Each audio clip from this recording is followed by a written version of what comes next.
অনেকের কমন একটা প্রশ্ন যে আমি একটা নতুন পেমেন্ট মেথড ব্যবহার করেছি, নতুন একটা অ্যাড অ্যাকাউন্ট খুলেছি, খোলার পরে সেটা দিয়ে যখন আমি বিজ্ঞাপন দিতে যাচ্ছি ঠিক তখনই রিচ হচ্ছে না, ডলার কাটতেছে না। এই সমস্যার সমাধান কি? তাদের এই সমস্ত প্রশ্নের প্রেক্ষিতে কিন্তু আজকের এই ভিডিওটি আমি মেক করতেছি। আজকের ভিডিওতে এর পূর্ণাঙ্গ সমাধান আপনারা পেয়ে যাবেন ইনশাল্লাহ।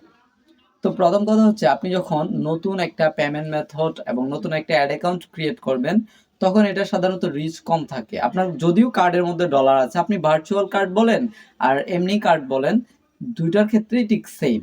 সো এক্ষেত্রে আপনি যেটা করবেন সেটা হচ্ছে, নতুন অ্যাড অ্যাকাউন্ট ক্রিয়েট করার পর ডলারটা আপনি যখন যে বিজ্ঞাপনটা ক্রিয়েট করবেন সেক্ষেত্রে আপনি ডেইলি বাজেটটা বাড়িয়ে দিবেন। অর্থাৎ যদি হয় 5 দিনের জন্য অ্যাডটা আপনি ক্রিয়েট করেন, সেক্ষেত্রে ডেইলি বাজেট দিবেন $10 করে। তাহলে আপনার অ্যাড অ্যাকাউন্ট দ্রুত রিচ হবে এবং আপনি 2-3টা অ্যাড ক্রিয়েট করতে পারেন, কিংবা আপনি যদি আরও দ্রুত আপনার অ্যাড অ্যাকাউন্ট আরও দ্রুত রিচ করাতে চান, সেক্ষেত্রে আপনি ডেইলি বাজেট $15 কিংবা $20ও দিতে পারেন। সো পরবর্তীতে যখন আপনার অ্যাডটা অ্যাক্টিভ হয়ে যাবে এবং রিচ হওয়া শুরু করবে, $2-3 কেটে যাবে, এরপর আপনি এডিট করে ডলারটা কমিয়ে দিবেন, ডেইলি বাজেটটা কমিয়ে দেবেন। সেক্ষেত্রে কিন্তু আপনি সমাধানটা খুবই সহজেই পেয়ে যাবেন।